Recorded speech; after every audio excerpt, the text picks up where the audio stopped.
The Spuds secured a spot in the postseason after splitting a doubleheader with Wenatchee over the weekend. Moses Lake Senior American Legion team blew out the Apple Valley Packers 11-4 in Game 1.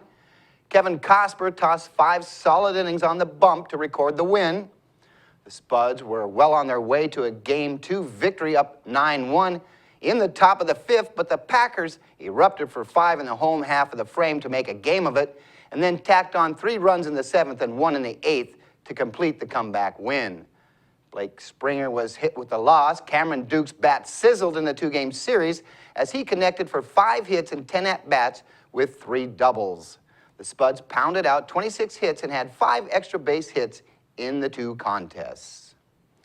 Well, the Walleyes took 2 games at the Coeur d'Alene tournament over the weekend. Moses Lake jumped all over Lewis and Clark 12-4 in Game 1. The Walleyes trailed 2-0 going into the bottom of the 1st, but exploded for 9 runs and never looked back. Carter Stout had the hot stick with 3 hits and 3 at-bats with a double and 2 RBI. Austin Valdez went the distance to record the win. The Walleyes turned back Sunnyside 10-6 in Game 2. The team held a 3-0 lead after 4 innings were in the books. Sunnyside hung 2 on the board in the 5th and 4 in the 6th to go up top 6-3. The Walleyes rallied for 7 runs in the bottom of the 6th to win it.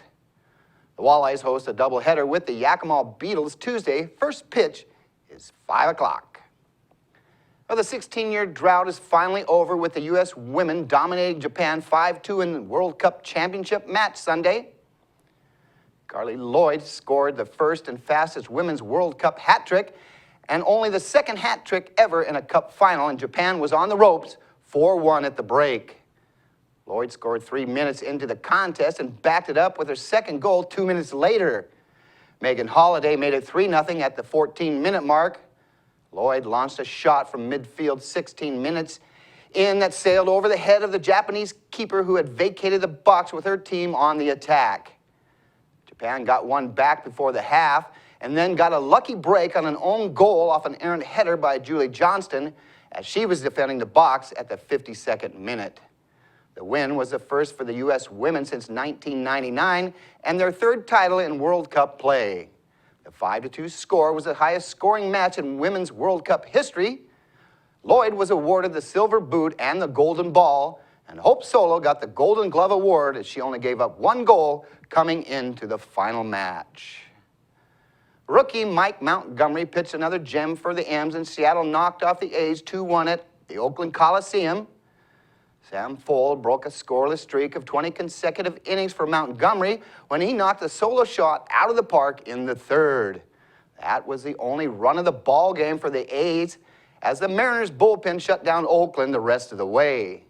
The Mariners scored their 2 runs in the 6th, with Robinson Cano getting things started with a hit by a pitch. Nelson Cruz followed with a double to left field, putting runners on 2nd and 3rd. Seth Smith then punched a single up the middle, scoring both runners and giving the M's the lead. Fernando Rodney recorded the save for Seattle in the 9th, his 16th of the season. With the win, the M's improved to 5-4 on the road trip. The Mariners are back at home tonight, opening a 3-game series with Detroit. Hisashi Iwakuma is making his first start after a long stint on the DL. We'll be right back after this commercial break.